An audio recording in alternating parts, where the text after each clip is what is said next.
everybody. Welcome back. It's been a couple weeks, hasn't it? Let's see. I don't know if I made it long enough, but let's go.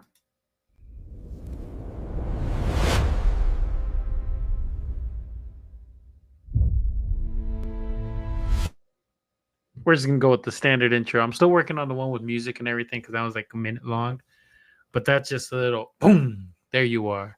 I got another one too that just flashes my name. I like them. They're pretty good, but I want one that's like long. We'll get to that later, right? So I'm here for two reasons. It's almost that time of year. I'm wearing my onesie. If y'all seen my Instagram, I got my onesies out. Second thing, the hair. Look how short it is. Let me take my headset off real quick. Look at that, man. I got normal people hair, normal length. My hair beforehand was like all the way down to my lower back, more middle back. But I donated every couple years, so I let it grow out. I've always wanted to dye my hair and do some crazy stuff, but you can't donate dyed hair to charity. That's just one of the requirements. It has to be like chemical free. So I just grow my hair out naturally for as long as it takes, and then I cut off as much as I can, so I can still cut it, pull it back in a ponytail if I wanted to, but it's very short. It's a little nub on the back of my head. Um, but yeah, so I did that, and it's for wigs for kids. So whenever I get updates, because they're doing a new system. Last time I did this, I didn't get this message, but the stylist said that if I send in the QR code, I was like, "What QR code?" Because last time I did this, there was no QR code attached. They're like, "Yeah, you send in the QR code, and they walk you through the process of everything that they do with the hair, and then eventually, you might get a picture of the child with the hair." I was like, "Oh, that's pretty cool. I will, as soon as I get home, I will do that because that is very cool, and I would love to see what they do with my hair. It's crazy hair. It's very thick, coarse, and I hate to say it, but I feel bad for any kid that gets it because I have very coarse hair. Not coarse, very thick hair. People love my hair. I hate it, but it's for a good cause, so I always do this every couple years. Nothing good. Just check my emails for that. No, nothing. Ah, let's see. I also have a second thing going on too, right? Y'all have seen, and like I said, if y'all have seen my Instagram, y'all see what I'm doing. I just posted a picture today. I know I've been lacking on everything, but I got special plans for the stuff I did with Daw. Put out all my other stuff, but I got special plans for that stuff. And that's going to be dropping this week, along with this message that I'm posting right now. For anyone who's ever been interested in joining the VTuber community, which is like Phillian or Philiana, whatever her name is. I can't think of a lot of VTubers off the top of my head. I follow some on TikTok and on Instagram, and don't follow me on Twitter. Whatever you do, don't ever follow me on Twitter. That's my thing. I get nasty there. I'm just messing with y'all. I get nasty everywhere. I'm just messing with y'all. Please, please don't. Oh, okay. Let's see. Where is it? Who do I follow? Oh my god, that's gonna drive me crazy. I fixed this, but it keeps coming back. Um, Quality. Oh, I closed it. What the fuck? What was I doing before it started being dumb? Following. As soon as it loads, everything's just being slow today. Awesome. That is awesome. Cool. Anyways, whatever, right? So if you ever wanted to be a VTuber, it's awesome. If you wanted to stream or do something like that, but you're too shy or nervous and you don't want your face to be seen, being a VTuber is the best way to do it. So you can be a faceless YouTuber, a faceless streamer, a faceless whatever, right? Because you create a character.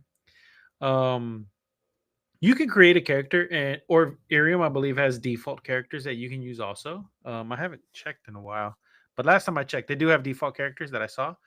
If not, I'm lying. I don't know. But I am working with Irium. I have Other stuff I can't talk about because it's confidentiality. But I am working with Ethereum. They're a great company. Shameless plug. No, but I've watched some of their VTubers. They're pretty cool. It's its own thing, and they're trying to make its own channel, or not its own channel. They have it's an app. It's called Iriam, IRIAM. Check it out, and through there you can create a VTuber, and it's only on your phone. So they don't want like the other VTubers like, oh, watch me play video games, watch me do this, let's do IRL stuff. No, none of that. This is purely you and your community that you are building through Irium. And I've been working with them for a little bit now, going back and forth with them. I am finally going to debut my character. When is that? When is that? Next week, Monday. So starting today, I am pushing Irium. Hashtag jump on Irium. Oh, yeah, I was about to say, oh my goodness. So they're gonna be helping push me also. I scratch my back. I know the camera angle probably looks like I'm scratching my butt, but I'm scratching my back. Um, I have my character.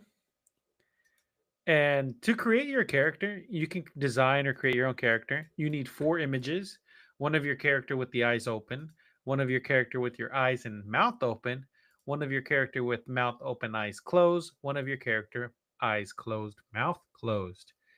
And through their technology, through their stuff, I'm not going to pretend I know how it works. Um, but what you'll do is you'll upload your images, your 4 different images of the same character, just with the different actions, and then it'll map your face. So as you're talking, as you're gesturing, your character will blink and open its mouth as you do and you talk, kind of like I'm doing now, right? But it'll be your character. So you can have confidence without being seen. Without I'm very shy in person. Um Once you get to know me, I'm a fucking wild animal. People call me an asshole on a daily basis, those that know me truly.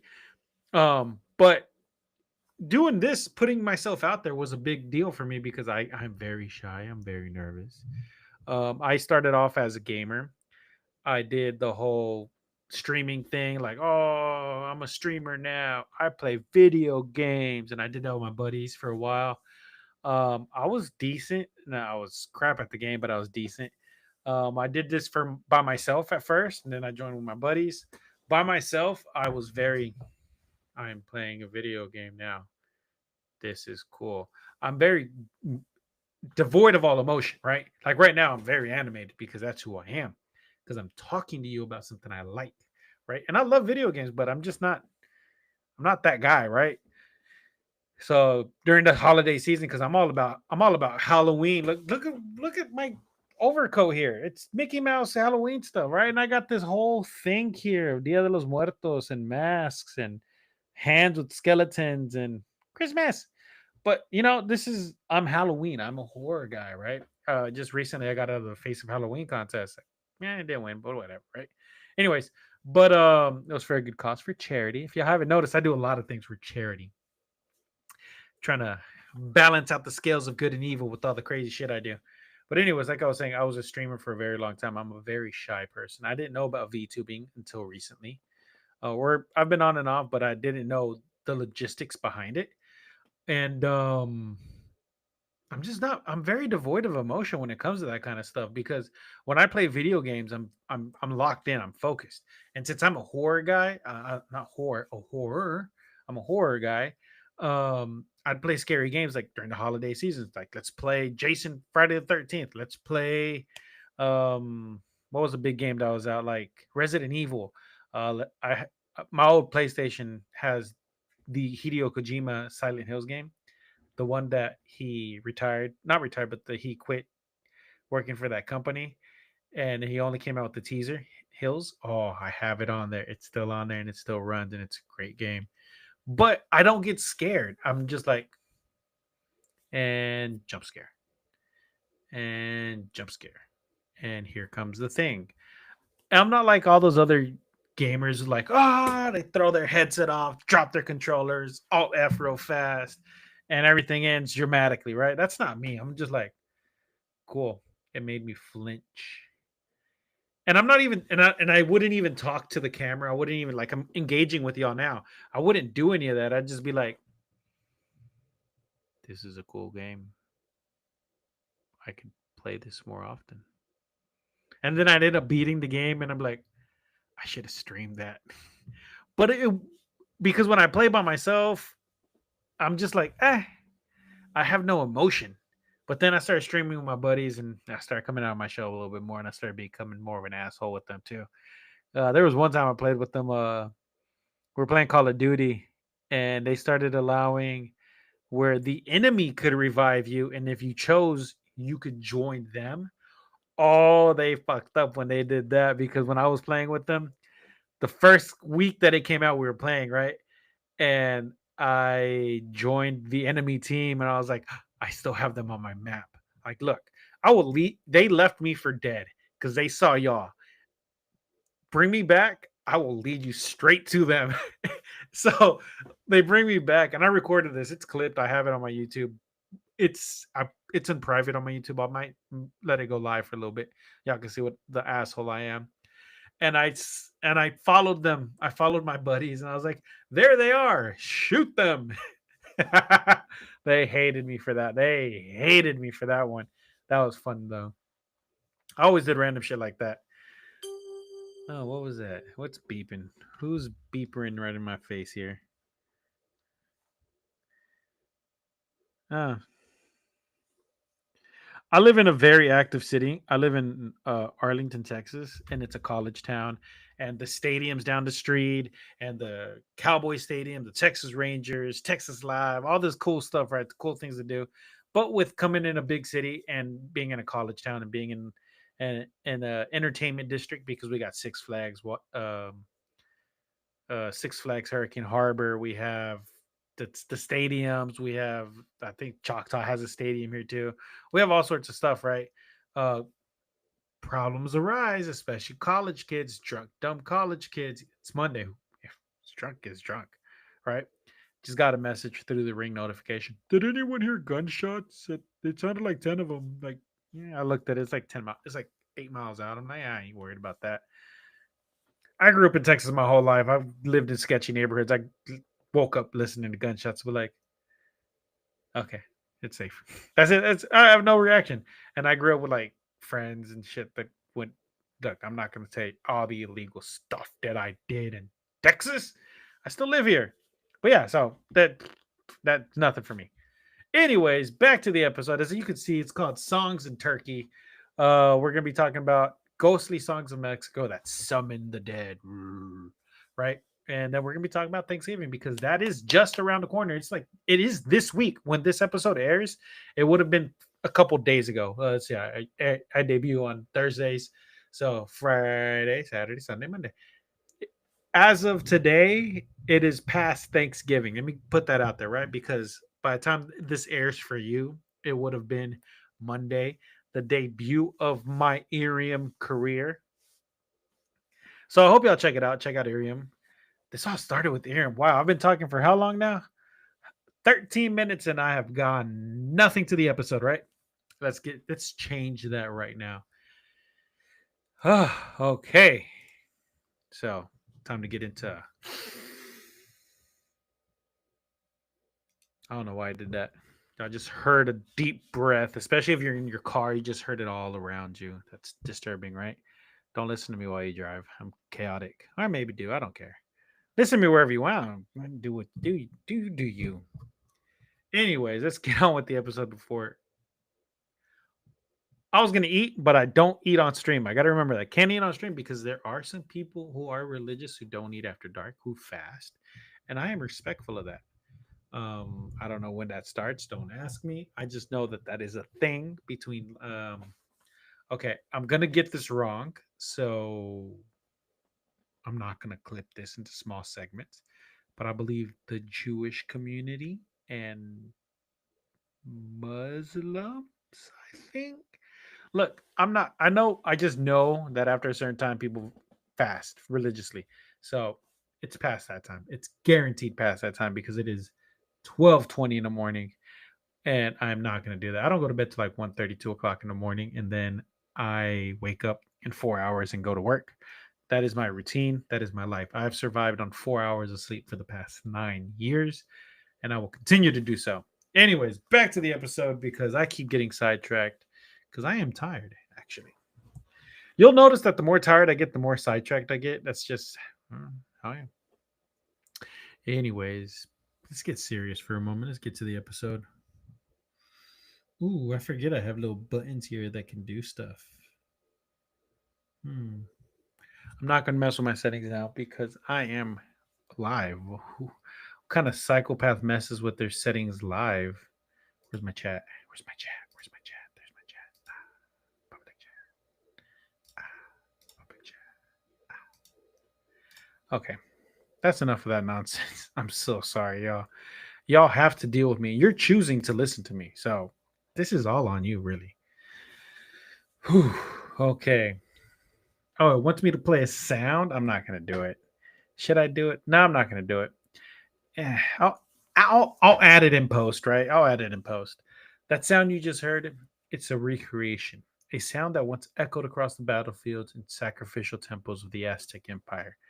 It was made by a small skull-shaped instrument, the Aztec death whistle. For centuries, nobody knew what it was really for, but modern analysis has revealed something chilling.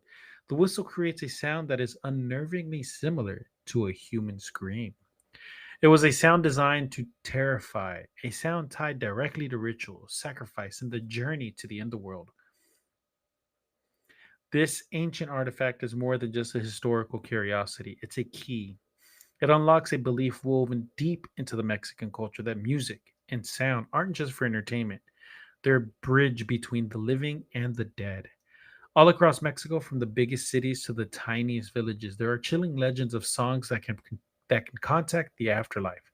Melodies that carry the sorrow of vengeful spirits, ballads that echo with gunfire of forgotten revolutions, and sacred hymns believed to literally open the gates for ancestral souls to return home. These aren't just ghost stories, they're living traditions that shape how millions of people see life, death, and the thin veil between them. For generations, people have claimed to hear these ghostly tunes in the wind, to feel a strange presence when a certain song is played, or to witness paranormal activity in places tied to these haunted melodies. In this video, we're going to explore, or audio, depends on how you're listening, we're going to explore the origins of these legends, try and separate fact from folklore, and understand what makes them so powerful. We'll investigate the paranormal stories behind this haunted music to see if spirits really do answer the call. But I have to warn you, after this journey into Mexico's most spectral sounds, you might not listen to music the same way again. So join me as we explore the mystery of the ghostly songs of Mexico that are said to summon the dead. Oh my God, did I not turn off my phone? How unprofessional. Sorry, guys. Double message. I don't care. It's mute that. There you go. I muted that. I am so sorry. That is my fault. Look, connecting music to the spirit world isn't exactly new. Throughout history, cultures all over the globe have used chants and drums and melodies in their most sacred rituals. But in Mexico, this relationship feels uniquely real, a part of everyday life and death. The idea that a song can hold a psychic imprint, that it can contain the emotional fallout from a traumatic event, or even serve as a literal invitation to a wandering soul, is a belief that goes back centuries. So, how could a simple melody be powerful enough to summon a ghost? To figure that out, we have to go back in time to an era when music wasn't entertainment, but a technology of the soul. Give me 2 seconds, guys. There. Oh my God, my I'm sitting awkwardly and I try to lean and my hip just hurt. Uh, it's not because I'm old. It's because I had my foot up and then I tried to move and I pressed my own, almost popped my own hip out. That would have been weird. How wild that'd be if I hurt myself that badly. Just bending over. Jesus.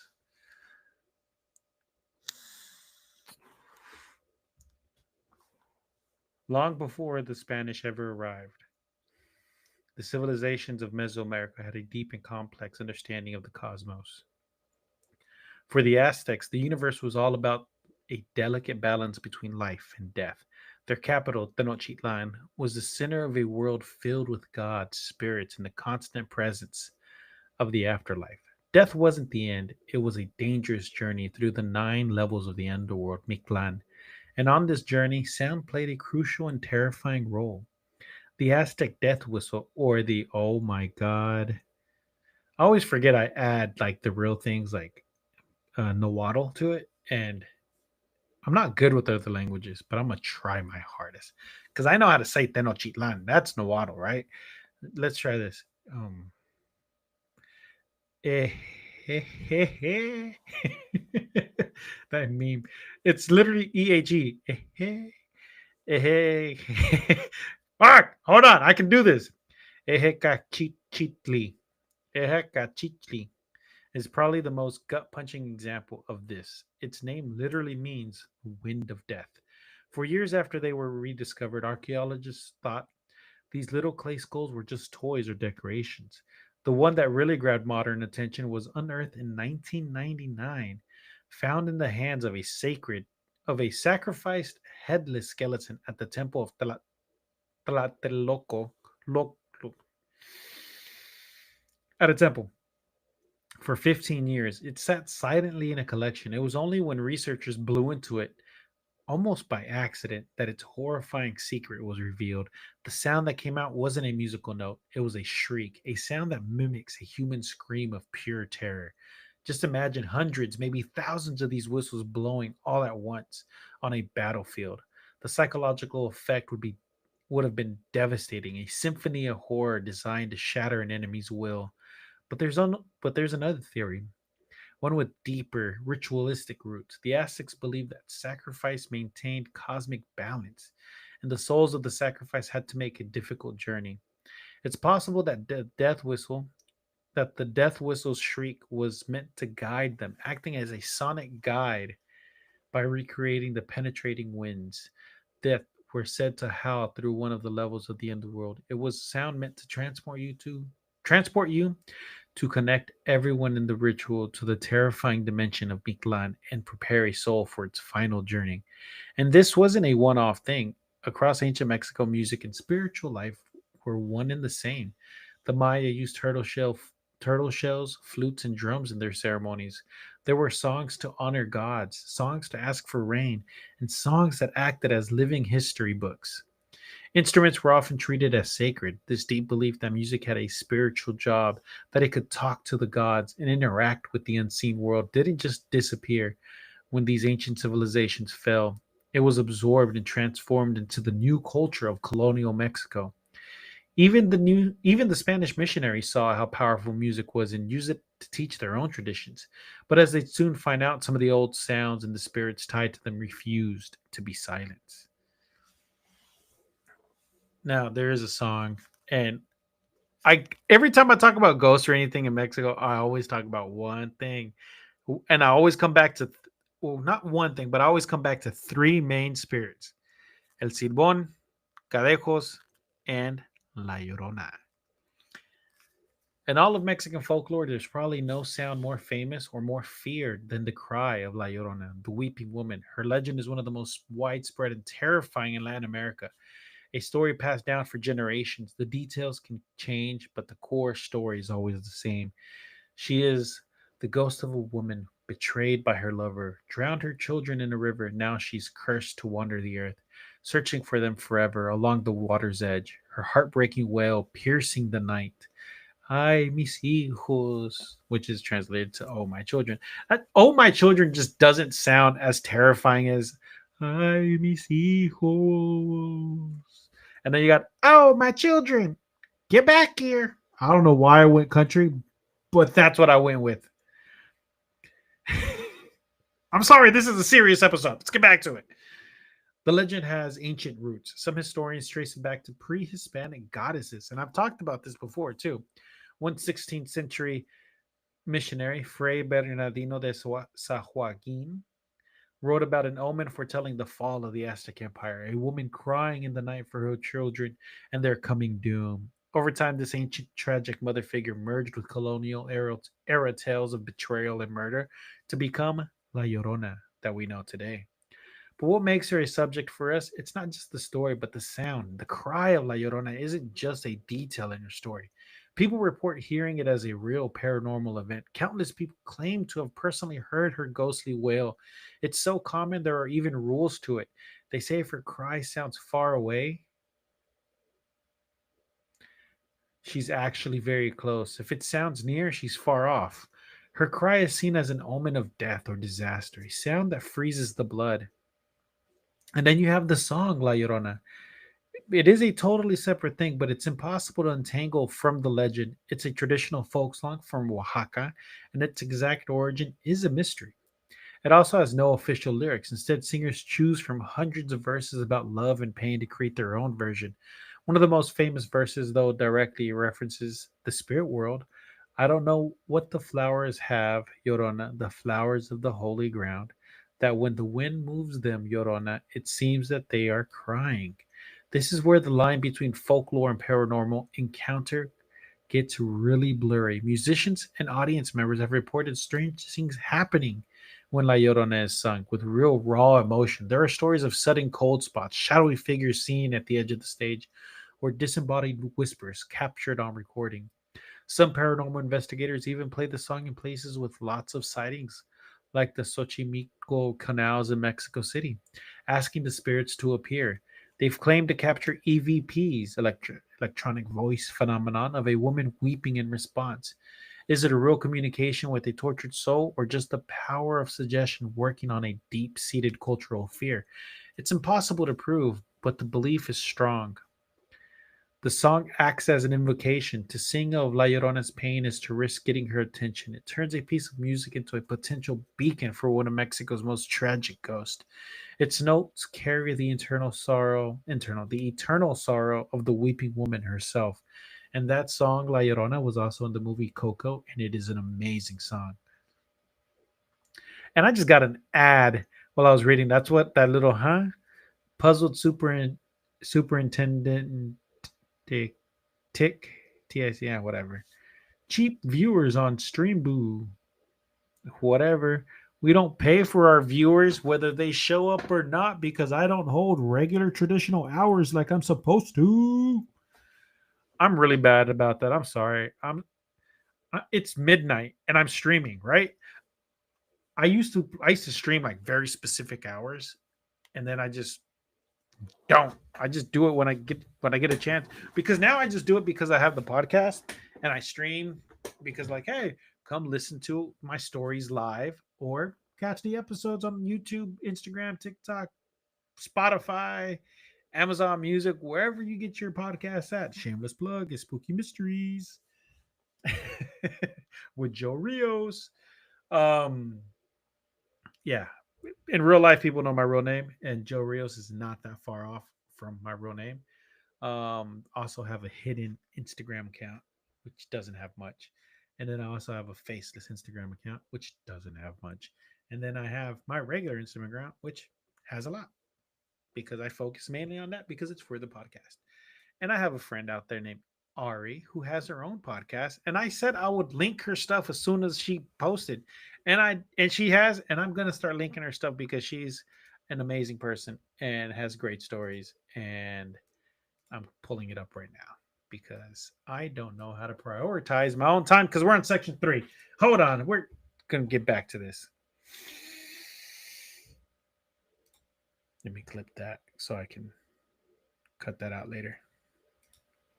Anyways, for a long time, music in Mexico was a living newspaper, a way to spread news before there was mass media.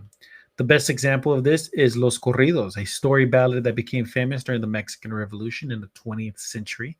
Corridos told the stories of big battles, celebrated heroes like Pancho Villa and Emiliano Zapata, and mourned the deaths of soldiers and everyday people. They were written on the fly and sung in towns and villages to people hungry for news from the front lines. But these songs are more than just history lessons, they are soaked in human emotion. They're filled with the bravery, the sorrow, and the violence of trauma of one of Mexico's most chaotic periods. And according to some legends, all that intense emotion has left a paranormal stain on the music itself. It's believed certain corridos are haunted, that they carry the echoes of the events they describe, and playing them can awaken the restless spirits of the dead. While we also have narco corridos or drug ballads, you could almost think of these as espectro corridos, ballads of ghost. Think about the idea of place memory, where a dramatic event gets imprinted on a location, causing sounds and apparitions from the past to replay. Haunted corridos suggest the same thing, but the music is the vessel, not the location itself. The song itself becomes the haunted object. A chilling example is the Corrido de la Muerte, a legend from Coahuila. Oh, that's my neck of the woods, and I never heard of this. I think I actually have. The story is a classic vanishing hitchhiker tale. A trucker driving goes for go A trucker driving gives a ride to a beautiful young woman on a dark road. As they get near some dangerous curve, she warns him to be careful. A little later, she asks to be let out. Days later, the driver comes back and asks about her at a local ranch. The heartbreaking answer is in the song lyrics. It was a year ago on this date that she crashed on those curves. She managed to get out of the car and walked a little way. The song ends by saying her spirit will still appear on that road forever trying to get home. Here, the corrido does more than tell the story, it keeps the haunting alive. Locals and paranormal fans who visit the spot report weird experiences, especially when they play the corrido. They talk about seeing a woman on the side of the road, their car radio suddenly switching to the song, or capturing EVPs of a female voice. The song seems to act as a trigger. Another powerful story comes from the song Las Tres Mujeres, the three women. I've heard a different version of Las Tres Mujeres, and that one's about drugs. This one's not. The corrido tells of three women who were all cheated on by the same man and in a jealous rage kill each other. The song's final lines are chilling. They say that in Laguna Seca, when people passed by, the screams of women could be heard. When the sun went down, it was those brave ones who were already dead were suffering. Legend says a man who went to the cemetery to pray for them was later found dead there himself. The corrido is both a historical record and a warning documenting a haunting and suggesting the spirits are still there. You could say that the corridos act as cultural seance. They don't just remember the past; they seem to make it present, singing about a violent death right where it happened. It seem is seen by some as a direct call to the spirit still tied to that spot by trauma. The music becomes a channel, and for a few minutes, the ghosts of the revolution are said to rise again. We're going deep into Mexico's most mysterious music traditions, and these stories are just the tip of the iceberg. If this is your kind of mystery and you want to keep exploring where music and the paranormal meet, do me a favor and hit that subscribe button. We're dedicated to investigating these legends, and you won't want to miss what we find next. Now let's shift from songs of tragedy to music of celebration and the most profound ritual of all, the annual welcoming of the dead. But there's no time when the connection between music and the spirit world is more open and celebrated than on Dia de los Muertos, the Day of the Dead. And no, this is not a Mexican Halloween. It is a vibrant, joyful holiday where the border between life and death is believed to temporarily dissolve. It's a time for families to welcome back the souls of their dead relatives as for a brief reunion, and a huge part of rolling out this spiritual welcome mat is music. The heart of the celebration, or the ofrenda, or an altar, which I have an altar right there. It is not an official ofrenda. I don't have the flowers and all that stuff, but I do have all the stuff for the altar. I have the plates and everything. That is an altar. It's not set up. These aren't for worship. There are beautiful, elaborate offerings built in homes and cemeteries. They're decorated with bright orange marigolds, because I cannot pronounce the name in Spanish, cempasúchil flowers, whose strong smell is said to guide the spirits home. They're loaded with favorite food and drinks of the deceased, photos and personal items, and of course, music is essential to creating a celebratory atmosphere that calls the spirits to the feast. Um, on Instagram and TikTok, there's videos of people going to their ofrendas, like if their parents passed away or their grandparents passed away, and they'll leave like pan dulce or some treats, right? And they'll walk up and they'll talk to the picture like, "Hola, abuelita, hola, ama or apa or dad, mom, whatever," right? They're like, I ran out of conchas today, which is sweet bread, pan dulce, Mexican desserts, right? Or breakfast bread, whatever you want, whatever time they're good, right? And they'll be like, "Do you mind if I have some?" And they'll be like, "Oh, sí, gracias," and they'll take it and take a bite. It's a fun little thing that they're doing nowadays, but it's kind of like remembering them though. They'll always offer you food. The comments are hilarious too. If you check it out if you ever see them. Anyways, the music for Dia de los Muertos can be anything from quiet and thoughtful to upbeat and funny, reflecting a complex Mexican attitude towards death, a mix of respect, sadness, and a bit of dark humor. Songs are played at the ofrenda, and families will often hire mariachi bands or local musicians to play at the gravesites while they hold an all-night vigil. This is not a performance for the living, it is a serenade for the dead. Certain songs have become anthems for this time. La Llorona, despite its spooky reputation, is often played for its theme of love and loss. Another is La Martiniana, Jesus Christ, which speaks directly to the dead with lyrics like, "Child, when I die, do not cry over my grave. If you want to cry for me, weeping woman, cry for me while I'm alive." It's a powerful reminder to celebrate life, which is a core part of the holiday. Laka Laka, the skeleton, is another favorite, a playful tune about a skeleton dancing through a cemetery, looking for people to take to the grave. It perfectly captures the Mexican tradition of laughing at death, but it goes deeper than that. The music itself is seen as a kind of vibrational key. The belief is that the specific frequencies and feelings behind the songs can create a spiritual resonance that the souls of the dead can recognize and follow. It's a form of communication beyond words. In some indigenous communities, traditional music and languages like Nahuatl and Zapoteco is performed using ancient instruments and melodies. These songs are considered especially powerful and direct, pure lines to the ancestors. Compilations like Sompantil by Mariel Jimeno try to capture this authentic musical spirit. Paranormal claims are everywhere during Dia de los Muertos, and many are tied to the music. People holding vigils in, in cemeteries will tell you about strange lights flickering between the tombstones in time with the music. They talk about feeling a sudden cold breeze or smelling copal incense when none is burning. Right when departed loved one's favorite song is played, photographers have captured orbs, mists, and what some claim are faint human shapes in photos taken during these graveside serenades. The whole celebration is basically a massive, culturally approved summoning. It's a loving, respectful invitation. The music isn't meant to trap a spirit, but to guide them and welcome them home. It's the sound of the door being held open on these nights as mariachi trumpets and violins fill the air. The veil between the worlds is said to be at its thinnest. The ghostly songs aren't meant to be scary. They're the sounds of a family reunion across dimensions. So we started our journey with the shriek of the Aztec death whistle, a sound made to tear a hole between worlds. Then we walked with the ghost of La Llorona, whose song of sorrow has become a paranormal event.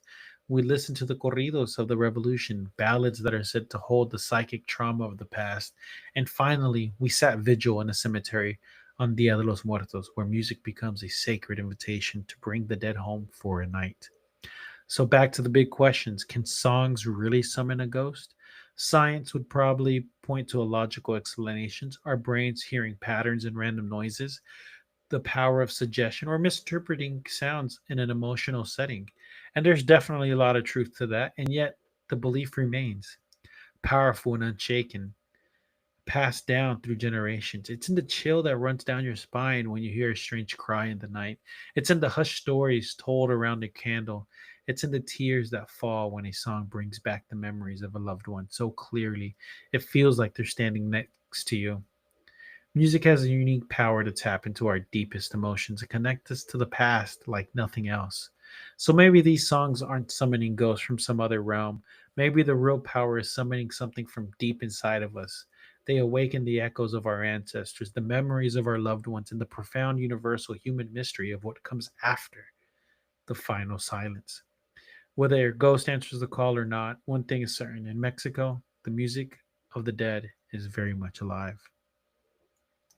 The legends we've explored are a huge part of Mexico's identity, but every town and every family has its own stories. Now I want to hear from you. Have you ever heard a song that felt haunted? Does your town have a local legend about a piece of music with a paranormal connection? Drop your story in the comments below. Your tale could even inspire a future investigation. And if you think these mysteries are worth chasing, hit that like button and subscribe for more journeys into the unexplained. And thank you for watching. I would say, yeah, does your town have it? Because guess what? My town has it. It's that ghost story that we talked about, the trucker. It's Coahuila. That's my family hometown. And my family mentioned it. I just forgot. So time to take a little break. Let's do another intro, reset, and get started again because now we got part two. Dun, dun, dun, dun, dun, dun, dun, dun. Boom.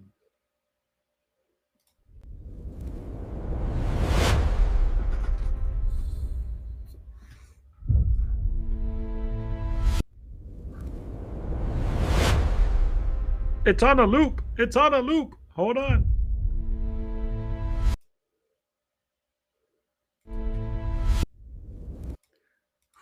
Go away. It was on a loop. I couldn't stop it. Oh, disable loop. Well, color me surprised.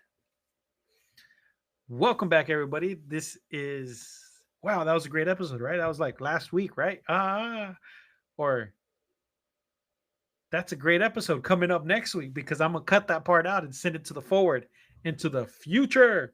This one is for this week. Oh, I gotta be smart about that, but I'm not. This is just a regular vape. I am not out of my mind or anything. Okay, so this is for Thanksgiving. This is the Thanksgiving episode. Actually, you know what? I'm not going to drop this on Monday. I'm going to drop this on Thursday. Why? Because I'm going to mess up my own plans. Anyways, this is the Thanksgiving episode. Happy Thanksgiving, everybody. Hope you had a wonderful holidays. Hopefully, you have a wonderful holidays with family and friends. I think I'm going to stay home and hang out with my family here. Um, and we have a big celebration happening on Saturday that I may or may not go to. But the thing is with that is that my job is giving me 2 days off. But in response, there's a small chance that on Wednesday before I leave, that they're gonna be like, "Hey, guess what, everybody? You got to come in Saturday, Sunday." So we'll see what happens. There's a chance I can't go anywhere because of that. So whatever family I'm able to hang out with on Thursday is what I'll hang out with, and just relax here at the house, watch some football, be a man, watch some football. I don't watch football. I'm not like a sports guy. I have it on my phone. It pops up when the Cowboys play because I live in Texas and in Arlington. So I kind of have to know when they play just because traffic. And B, I live in Texas. I've always been a Texas fan. Now, don't get me wrong. I'm not the kind of Cowboys fan that's like, this is our year. We're going to win. I'm like, I know the Cowboys. That game we're going to lose instantly. But that other game, there's a chance we're going to win that one. And people are always like, I thought you were a fan. I'm like, I am a fan. I've been a fan since I was a child. I just know when we're going to lose. I'm not going to hype myself up for nothing. And then people watch things like, yeah, we lost, but it was so close. No, it wasn't. We lost. What? But they've been surprisingly good this year. We won our last game.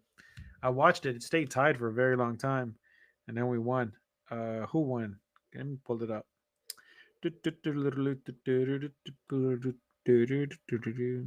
beat the Eagles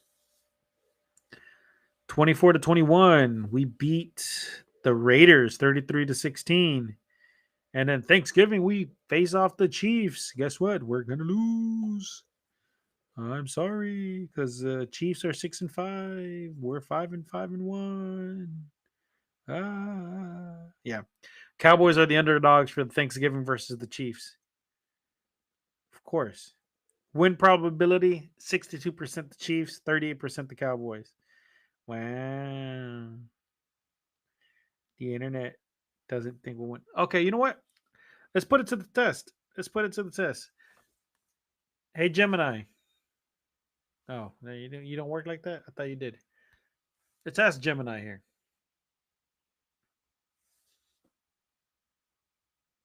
Hey, Gemini. What the fuck? It's already thinking. I didn't ask the question. Hello? It's great to hear from you. I'm Gemini. I'm here to be your thought partner. Whether you need help brainstorming ideas, solving a complex problem, Okay, shut up. Anyways, who do you think is going to win, the Cowboys or the Chiefs on the Thanksgiving game?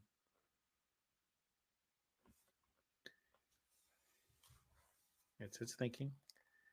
It's pulling all its information, all its stats, everything from the internet, from Google. based on the current outlook for the 2025 Thanksgiving game, the Kansas City Chiefs are favored to win, though it is expected to be a competitive matchup. Here is the breakdown of why the Chiefs are the favorites and what factors give the Cowboys a chance. The matchup: Kansas City Chiefs at Dallas Cowboys. Date: Thanksgiving Day, Thursday, November 27th, 2025. Location: AT&T Stadium, Arlington, Texas. Kickoff: 3:30 p.m. Central Standard Time, 4:30 p.m. Eastern Standard Time. Who is favored? The consensus. Most analysts and betting markets currently have the Chiefs as roughly 3.5-point favorites. The records: both teams have had slower starts than usual this season. Chiefs at 6-5, Cowboys at 5-1, making this a critical game for both teams' playoff pushes. Key factors to watch: quarterback bat. That's enough of that, right? It's here. It's here. It's gonna be right here, down the street from my house.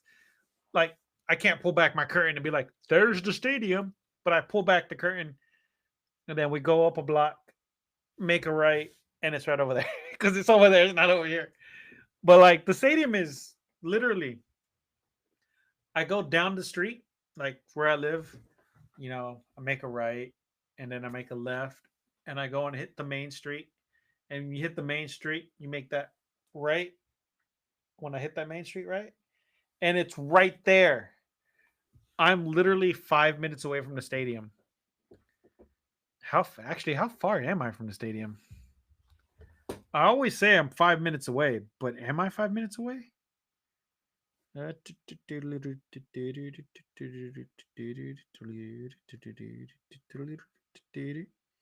Stadium directions. I'm not going to show y'all where I live. Just to the stadium. I am literally 5 minutes away. The greener route is 6 minutes. It adds a minute. How's that greener? Yeah, so from my house, I make a right on Randall Mill, and the stadium is oh shit. The stadium is on Randall Mill, and it is 5 minutes away. I am 2 miles from the stadium. So I have to know about all the games and everything. So I got my notification set up for specifically Rangers games, Cowboys games, and any miscellaneous events at the stadiums because of traffic. If I have to leave for work, well, not really anymore because I work days now, so I leave in the morning. But when I used to work nights, I'd leave at the same time like most events would start, so the streets would get packed. And Thanksgiving Day, I'm not going anywhere near that stadium because anywhere near that is going to be jam packed and locked down. Like anytime there's a major game or like when Beyonce was in town, Taylor Swift was in town, the it would be ridiculous. Just trying to go to Walmart. Walmart's right across the street from the stadium, which was one of the dumbest things anyone could ever do. Is put a store that everyone goes to right in front of the stadium. And there's the parking for like Taylor Swift is like $200. And that's not even at the stadium. That was down the street. Man, that's crazy. It's one of the downsides of living where I live is that during game days, concert days, at big events, just going anywhere is a pain in the ass. But the rest of the time, it's peaceful. There ain't no one here. Ain't no one here unless it's like a holiday season or a major event, which Thanksgiving's a holiday season and a major event with the Cowboys game. Anyways, back to the episode because this is the Thanksgiving meal. See, The title Songs and Turkeys. The last episode was about songs, or the future episode's about songs, and this one's about turkey. The Thanksgiving meal you've been missing out on. This is a Thanksgiving meal. And I don't have one. And I bet it's not the same one you're used to. This isn't a meal of polite, muted flavors and obligatory bites of dry turkey. Damn! I forget how deep I go sometimes. No, this is a feast that's loud and vibrant and so deeply delicious. It will redefine what the holiday tastes like. For years, maybe even generations, we've been sold this idea that Thanksgiving has a set menu, a script we all have to follow. But there's a flavor revolution that's been happening in kitchens across the country, especially in Mexican American homes like mine. Oh, I saw it on TikTok. This is what inspired this. One of the TikTokers that I follow, Lalo, great, funny dude, runs a food truck. He's an amazing guy, hilarious. His reactions are awesome. But he showed a video of someone's mom or grandma covering a turkey with mole. Oh my god, I love mole, and turkey mole sounds delicious. I want to try it. Maybe I will. I don't know. But anyways, back to what I was talking about. I got distracted again. I get distracted. This is a story of how we traded tired traditions for incredible flavor and how we created a Thanksgiving that truly feels like a celebration. It all started with a question my abuela asked about 20 years ago. Damn. Again, these are stories, people. Not all directly related to me. I look so young.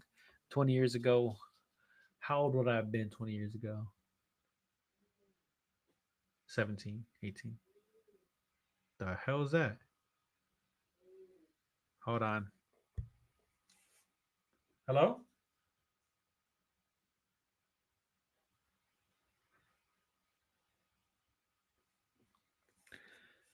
I'm going crazy. She was staring at another one of those perfectly fine, but let's be honest, boring golden brown turkeys on the table. She looked at my dad and asked, Mijo, is this it? Is this all the flavor we get? The one question changed everything. We realized Thanksgiving isn't about some specific menu handed down by pilgrims. Because if you think about it, the traditional Thanksgiving wouldn't be turkey or things like that, or what we have nowadays, because let's face it, turkey probably would have been part of it because it would have been a wild game bird. But where they landed, Plymouth Rock, that whole area, Maine, the 13 original colonies, because I don't know them all off the top of my head, just Maine is one of them. They would have had like lobster, shrimp, clams, and all sorts of weird shit from New England and then or England and then whatever the Native Americans brought, which would have been corn and turkey and wild game and pheasant and deer and good stuff, right? I'm biased, right? Uh, Thanksgiving is about gratitude, family, and abundance. And for our family, abundance means flavor. It means spice. It means ditching the bland and embracing the bold.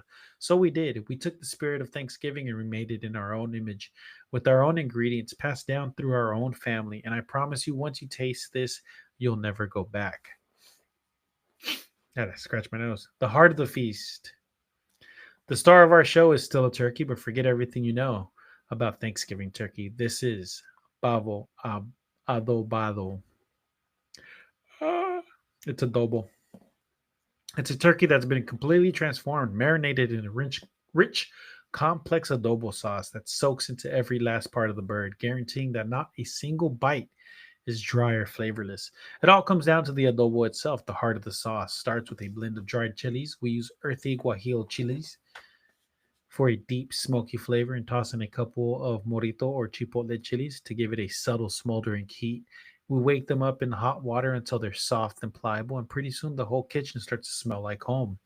Those softened chilies go right into the blender with a symphony of other ingredients. We've got charred tomatoes and onions for a rustic sweetness, and a good handful of garlic cloves for a pungent bite, and a healthy dose of achote paste for its gorgeous color and peppery notes. Now, here's the secret ingredient, the one my tia swears by, a splash of orange soda or natural juice.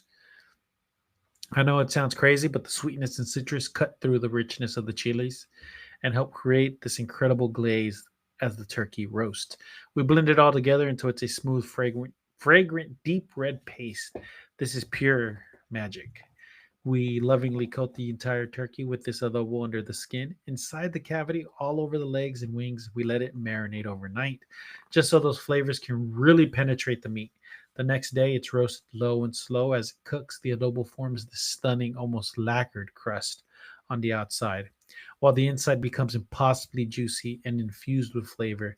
When you carve into this turkey, the aroma alone is intoxicating. It's smoky, a little spicy, and deeply savory.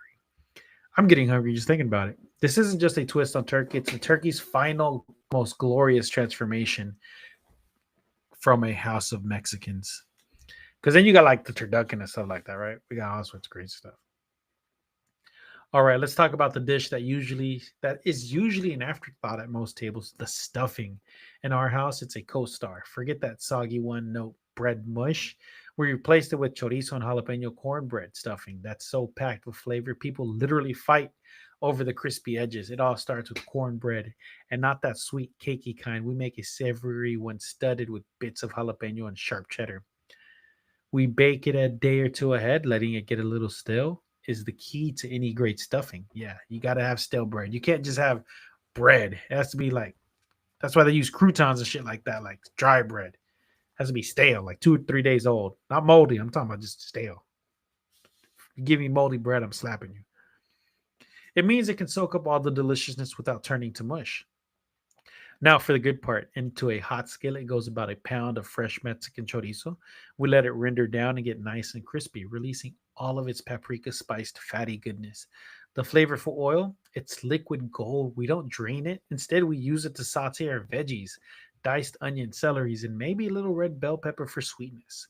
We cook them until they're soft and have soaked up all that beautiful flavor. Then we bring it all together. We gently toss the cubed cornbread in with the chorizo and veggie mix. We throw it in a generous amount of fresh cilantro for a burst of freshness, and then bind it all together with just enough chicken broth to make it moist.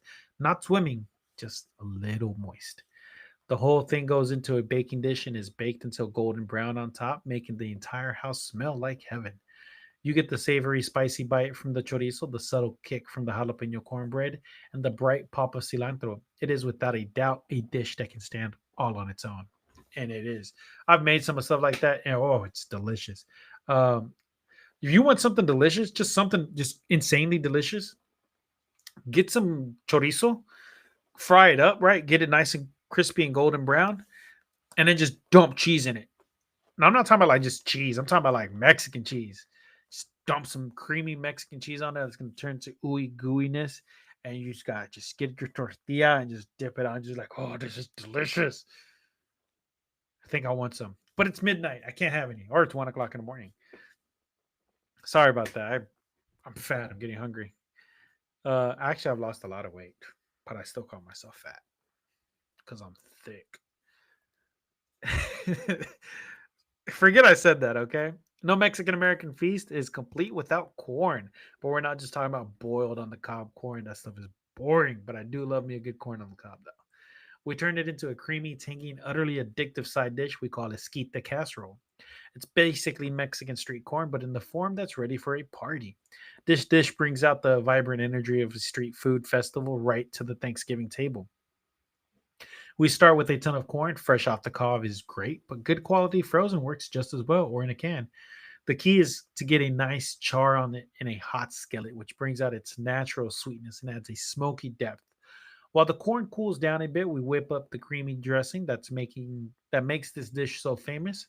It's simple but powerful mix of mayonnaise and Mexican crema or sour cream, a big squeeze of fresh lime juice, and a generous sprinkle of chili powder.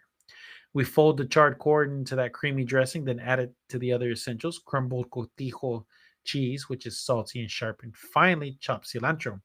And sliced green onions. Every single spoonful is an incredible mix of textures and flavors. It's creamy, smoky, sweet, tangy, and a little spicy all at once.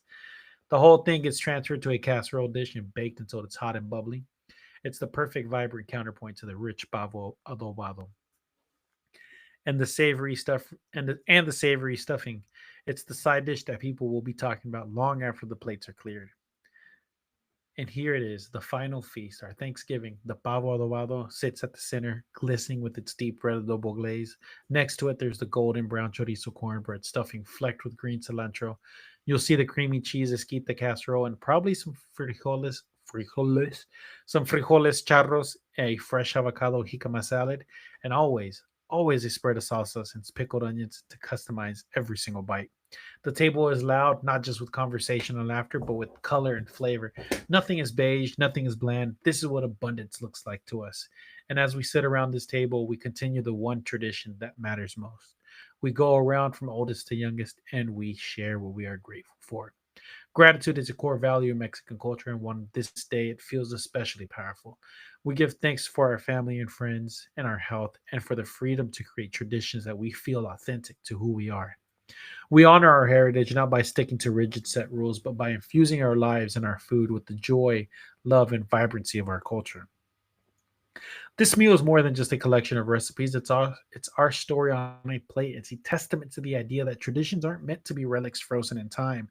They're meant to be alive, to be added to, and to be passed down with new layers of meaning. I know you're going to want to bring some of this flavor to your own table, so I put the full detailed recipes for the pavo adobado, the chorizo cornbread stuffing, and the esquita casserole right on my blog. The link is waiting for you in the description below. And now I want to hear from you. What makes the one dish that makes Thanksgiving feel like your Thanksgiving? It doesn't have to be traditional. Share it in the comments below. Let's celebrate all the delicious way we give thanks. So this year, I invite you to ask that same question my abuela did all those years ago. Is this all the flavor we get? You already know the answer. Don't settle for bland Thanksgiving. Make it vibrant, make it exciting, make it yours. Thank you for sharing our table with me today. Provecho. Oh, that was a good one. I like these. Sometimes I write gold, sometimes I write trash. This was gold. But thank you all for coming today. This was a good one today. And am hungry. I think I'm gonna get me a muffin. I got some muffins back there. Not there, just out the other door. There's a door here. That's a closet. That's candy. I'm gonna give me like a muffin. I got some really good, delicious muffins out there. And a glass of water because all I have is water. I'm My mini fridge is sitting there, just staring at me, lonely, begging for more liquid death. But I'm out. Um, Thank you, everybody. Thank you for showing up. Thank you for that. Also, don't forget hashtag jump on Arium. If you want to become a faceless YouTuber, if you want to be a VTuber, if you are interested in doing this, what I'm doing today, podcasting, streaming, or just streaming in general, and you are shy, go to Arium, check it out, find yourself a character, become whoever you want to be, create your character, be you. That's about it, guys. I will see y'all later. And until next time, stay spooky, everybody. Later.